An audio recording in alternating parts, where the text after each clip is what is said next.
שר הביטחון ישראל כץ, שלום, ותודה שאתה מדבר איתנו בתוך ימים של מלחמה. שלום רב, בשמחה רבה, ודרככם אל הציבור. השר כץ, ביום שבת הקרוב אנחנו סוגרים שבוע של מערכה. מה אתה אומר הערב לציבור בישראל? עוד כמה זמן הם יצטרכו לשבת בממ"דים? מה שקורה זה החלטות שהתקבלו, שהובילו אותם ראש הממשלה עוד בסוף שנה שעברה.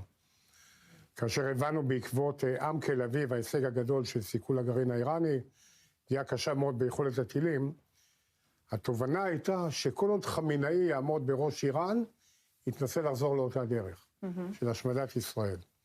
ולכן ההחלטה שהתקבלה בפורום הכי סגור, זה לסכל את חמינאי. אבל הערכה הייתה שזה יקרה באמצע השנה הקרובה. זאת הייתה טעות? לא לסכל אותו בעם תל אביב? לא, זו לא הייתה המטרה. המטרה הייתה לסכל את תוכנית הגרעין, ועשינו את זה. לא, זאת הייתה טעות לא לשים את זה כמטרה?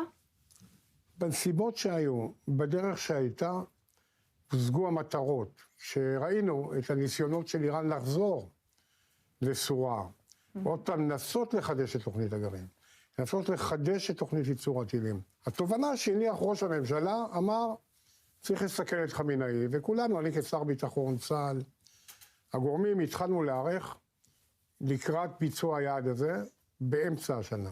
ואז פרצו המהומות בתוך איראן. וזה שינה את המצב בשני ממדים. מצד אחד זה ראה שיש כאן אפשרות להביא לשינוי המשטר באיראן בגלל הרצון של האנשים. ומצד שני זה הגביר את הסכנה בתקיפת מנע, והחלטנו להקדים לפברואר את הדבר הזה. וכאן ראש הממשלה עשה דבר שאני לא מכיר הרבה מנהיגים בעולם, אולי אף אחד לא יכול לעשות, ליצור שותפות עם נשיא ארצות הברית.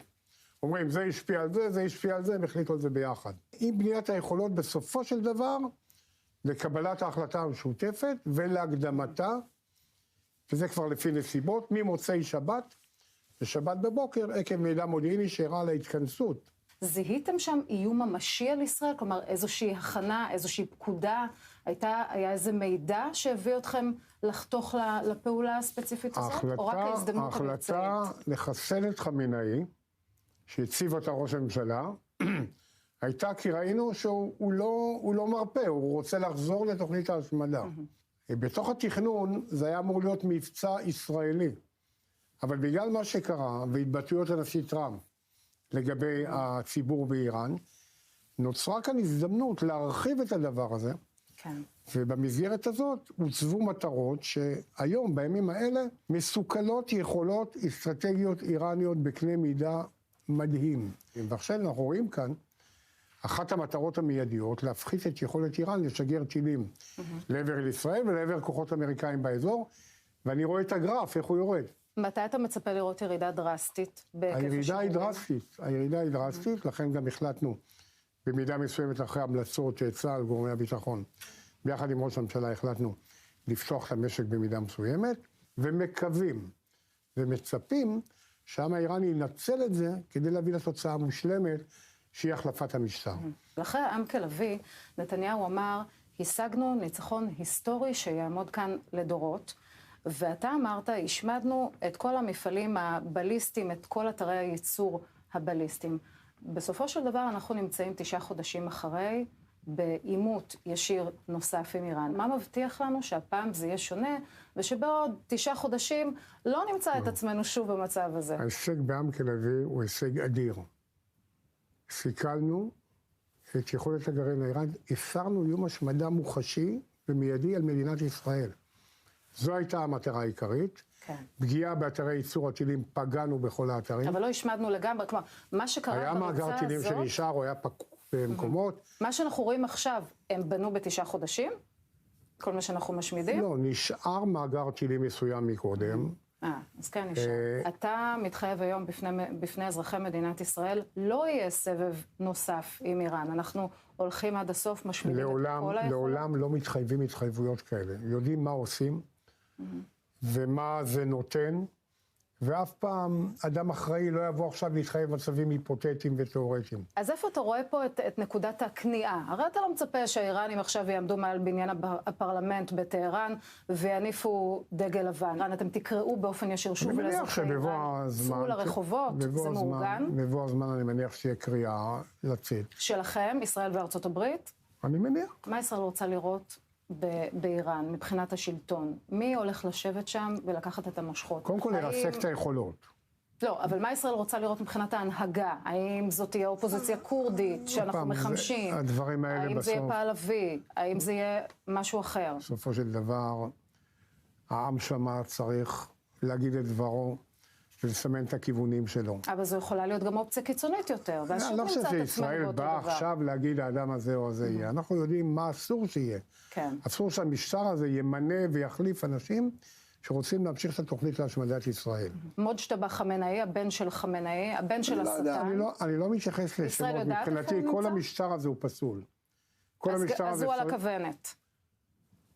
כל גורם שם, שהוא גורם שלטוני או צבאי בכיר, הוא על הכוונת. איך עובר האירוע הזה של חיסול חמינאי? אתה יושב בבור עם ראש הממשלה וכל הקצינים הבכירים. מה אתם רואים על המסכים בדקות האלה?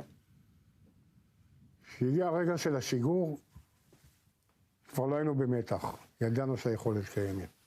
המתח היה האם זה ייוודע שעה קודם, חצי שעה קודם, ואז הפגיעה בעיקר במטרות האיש, היא לא תוכל להתבצע. היו שם היו שני כינוסים ומנהיג אחד. מתחם המנהיג, היה כינוס של הבכירים ועוד כינוס של דרגי ביניים מאוד חשוב, והפגיעה הייתה צריכה להיות בו זמנית. ובסוף, כאשר התחילו להיוודע תוצאות, שבודקים תוצאות ומאמתים אותם, ראינו שזה מושלם, וחמינאי עצמו סוכל, זה לא היה דבר ודאי, ולכן פתחנו את זה במקום הגבוה ביותר. כמה זמן עד שאתה מקבל את התמונה הזאת שנותנת הוודאות? כי הייתה תמונה שראש הממשלה ראה. כן, זה... הרי לומדים מהדיבורים סביב, ויש כל מיני שיטות לבדוק מה קרה. הגיעה התוצאה, והיא הייתה ברורה, והיא הייתה מדהימה, והיא הייתה מושלמת. מה שקורה עכשיו, אני אומר, העוצמה עכשיו, שחיל האוויר פילס את השמיים בסטנדין מעל טהרן, הוא יכול לתקוף באופן ישיר, עם רכבות, אנחנו קוראים לזה, רכבות אוויריות, את כל טהרן, וקראנו לזה טורנדו בזמנו, וטורנדו אסטרואידים. זה מקל. לדעתי, העם האיראני עוד לא יודע מספיק על היקף המכות, וההנהגה האיראנית היא גם לא יודעת מספיק, או משלה את עצמה. כן.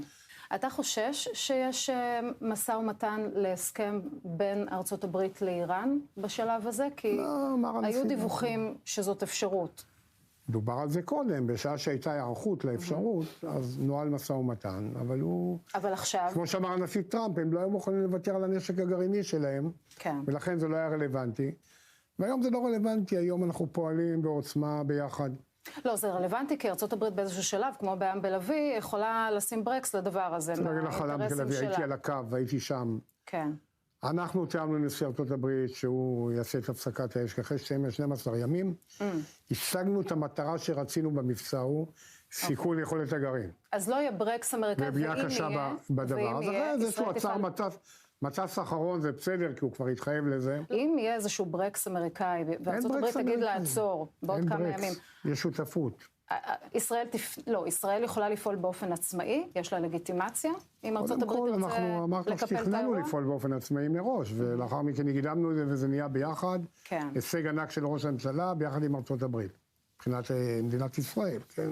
איך אתה רואה את תמונת הסיום, את האנד גיים מבחינת המערכה כולה, איך זה יסתיים? אנחנו יוצרים את התנאים לעם האיראני, ואני מקווה שהוא ייקח את ההזדמנות הזאת, ויעיף את השלטון הרצחני הזה, ויבנה שם מדינה. וזה יהיה רגע לעצור מבחינת ישראל?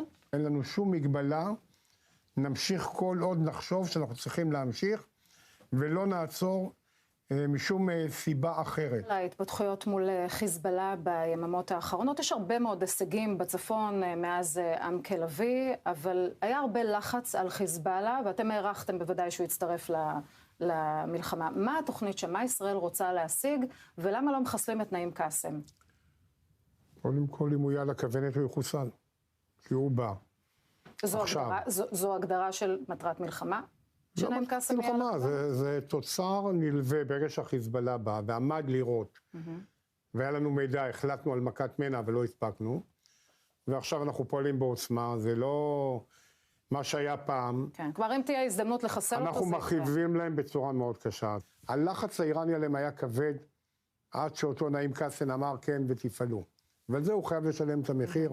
אז נורמליזציה עם לבנון, עם ממשלת לבנון, זה משהו שהוא ריאלי, הוא בהישג יד מבחינת מדינת ישראל? אפשר לעשות נורמליזציה, כל עוד החיזבאללה חמוש, הוא הארגון הכי חזק בלבנון, ויש תהליכים שקרו, החלטות של הממשלה, ועכשיו היא צריכה ליישם את המדיניות, לפרוק אותו מנשקו.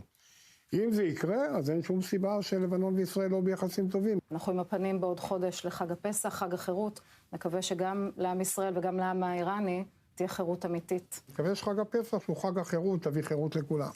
תודה רבה. ולכל עם ישראל, והעורף הישראלי חזק. שר הביטחון ישראל כץ, תודה רבה. תודה רבה. תודה רבה.